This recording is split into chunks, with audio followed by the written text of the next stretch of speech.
Kausap mo na ako ngayon. Ilang araw mo din kaya akong tiniis, no? Huwag na yan ang pag-usapan natin. Ikaw, parang ang saya mo. Masaya ako kasi, alam mo ba, meron na akong trabaho. Noon pa naman kasi kita binibigyan ng trabaho, di ba?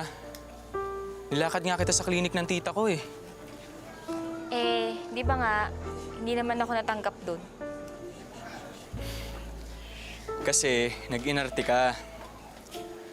Sigurado namang mas maayos yun kaysa dyan sa nakuha mong bago. Huwag kang ganyan.